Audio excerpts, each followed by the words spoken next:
ආයිබෝවන් මගේ මල්යාළුවෝ හැමෝටම ඉතින් ඔයගොල්ලන්ට අදත් අලුත් වීඩියෝ එකක් ගේන්න හිතුවා. ඉතින් ඔයගොල්ලන්ට කොහොමද ඔයගොල්ලන් හොඳින් ඇති කියලා හිතනවා. ඉතින් ඔයගොල්ලන්ට මේ වීඩියෝ එක ගේන්නෙත් ඔයගොල්ලන්ගේ තියෙන ප්‍රශ්න ගැටලු වලට තමයි. ඔයගොල්ලන් සමහරවිට මට කෝල් කරලාත් අහන වෙලාවල් තියෙනවා. සමහරවිට මෙසේජ් දාන වෙලාවලුත් තියෙනවා. කමෙන්ට් වලිනුත් අහන ප්‍රශ්න ගැන. ඉතින් මම අද කතා කරන්න යන්නේ ඔයගොල්ලන්ගේ ඇන්තූරියම් වගාවේ කොළ කහ පාට වෙනවා නම් එහෙම නැත්නම් කොළේ පිච්චිලා වගේ තියෙනවා නම් ඒ ගැනයි. ඉතින් මම ඔයගලන්ට පැල තුනක් පෙන්නන්නම්.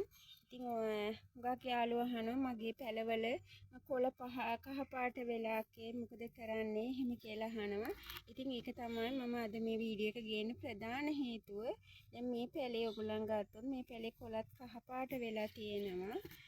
කොළ දෙක තුනක්ම කහ පාට වෙලා කොළේ සමහර කොළවල තැනින් තැනත් කහ පාට වෙලා තියෙනවා.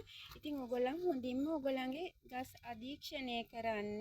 මොකද්ද ඔයගොල්ලන්ගේ ගස් වලට වෙලා තියෙන දේ කියලා බලන්න.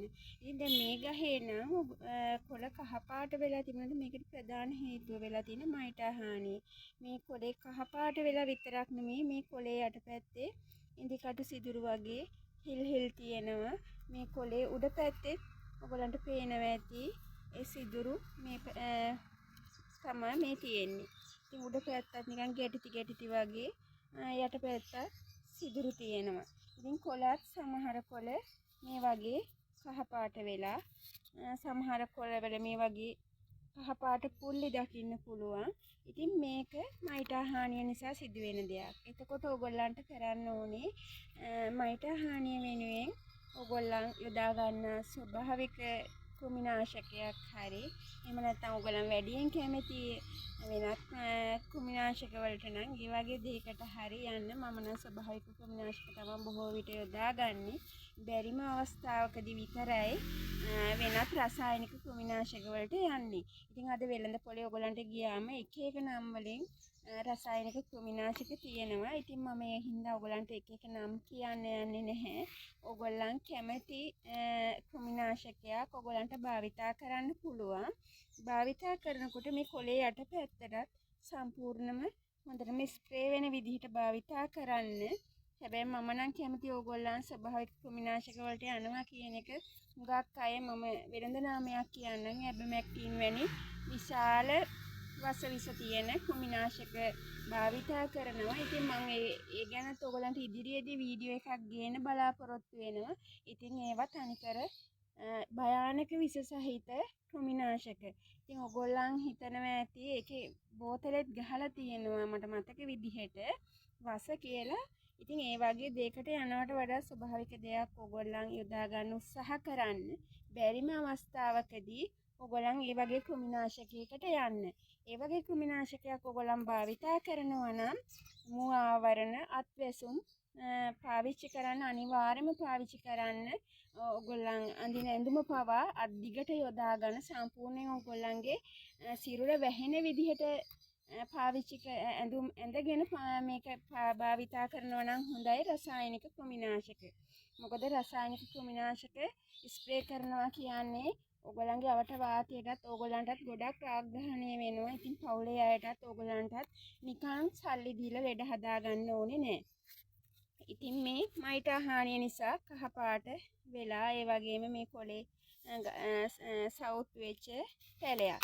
එතකොට මේ දෙවණියට තියෙන්නේ මම එකම වීඩියෝ එකකින් ඔයගොල්ලන්ට කරන්න හිතුවා. මේකේ තියෙන්නේ ඔයගොල්ලන් හිතයි මේක මේ දිලීර ආසාදනයක්ද කියලා. මේක දිලීර ආසාදනයක් නෙමෙයි යාළුවනේ. ඇත්තටම දිලීර ආසාදනයක් කියලා ඔයගොල්ලන් හිතයි. නමුත් මේක වෙලා තියෙන මගේ ටනල් එකේ එක තැනක් හිල් වෙලා තදට අවුව වැටුණා. ඉතින් ඒ අවුව වැටිලා නිසා මේ කොළ ටික ඔක්කොම පිච්චුණා. ඒක නිසා තමයි මේ මගේ කොළ ටිකට මෙහෙම වුනේ. මොකද මේ මට ලොකු ලස්සන නෙට් හවුස් එකක් නැහැ. ඉතින් ඒක නිසා මේ කොළ ටික ඔක්කොම පිච්චිලා සවුත් වුණා. මේ වගේ පෙර 5-6කට වුණා. ඉතින් මගේ මේ හදිසියෙ මගේ නෙට් හවුස් එක මේ සත්තුන්ගේ හානියක් නිසා වඳුරන්ගේ හානිය නිසා කැඩුනා. ඒක නිසා මේ ගස්වල කොළ ඔක්කොම පිච්චුණා. මේ අලුතින් එන කොළේ නිරෝගීව තියෙනවා. ඉතින් ඒ වගේ වෙන්නත් පුළුවන්. ඒ දෙවැනි දේ. මේ තුන්වෙනියට ඔයගලන්ට මම තව පැලයක් පෙන්නනවා. මෙන්න මේ පැලේ. ඔයගොල්ලන්ට පේනවා ඇති මේකේ කොළ කහ පාට වෙලා තියෙන්නේ. ඉතින් මේකේ කොළ කහ පාට වෙලා තියෙන වෙන දෙයක් නෙමෙයි හින්දා නෙමෙයි යාළුවනේ පෝෂණ ඌනතාවය. මේ ගහට අවශ්‍ය නිසි පෝෂණය ලැබෙන්නේ නැති නිසා තමයි මේ ගහේ කොළ මේ වගේ වෙලා තියෙන්නේ. ගහේ වර්ධනයත් ඔයගොල්ලන්ට පේනවා කිසිම ලස්සනක් නැහැ. ප්‍රමාණවත් නැහැ, ලස්සනක් නැහැ.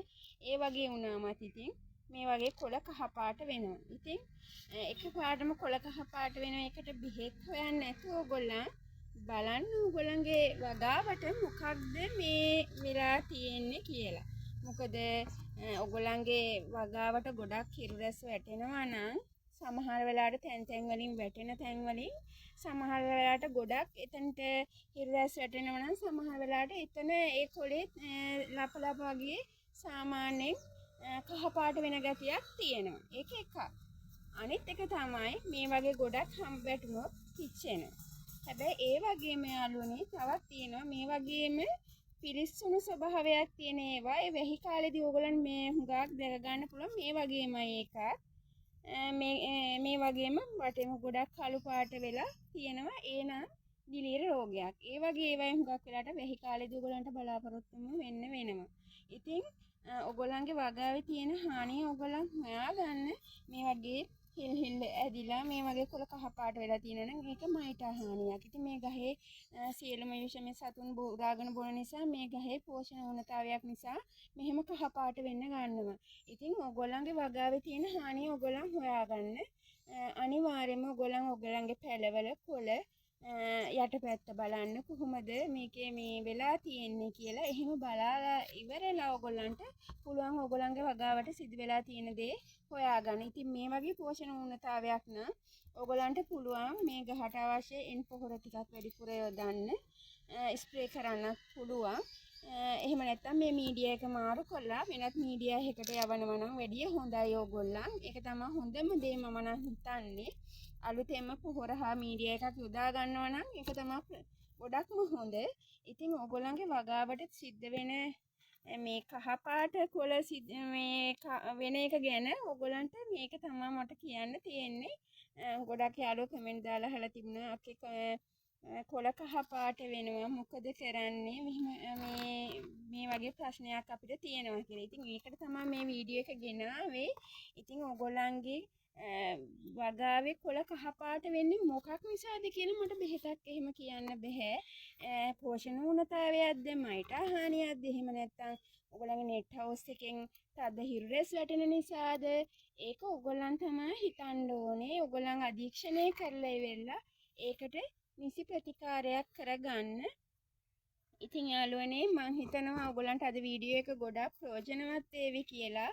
මයිට හානියක් නම් ඒකට අවශ්‍ය දේ යොදා ගන්න පුළුවන් තරම් රසායනික පොහොර වලින් ඈත් වෙන්න යාළුවනේ. මම ඒ කියන්නේ ඔයගොල්ලන්ගේම ආරක්ෂාව හොඳට.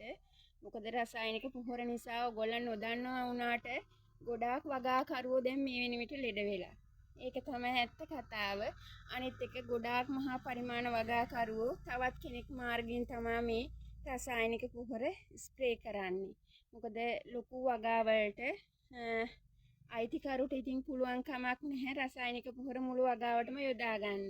ඉතින් ඒ නිසා ඔයගොල්ලන්ගේ ජීවිත ආරක්ෂා කරගෙන ලස්සනට ඔබේ මල් වගාව කරගෙන යන්න.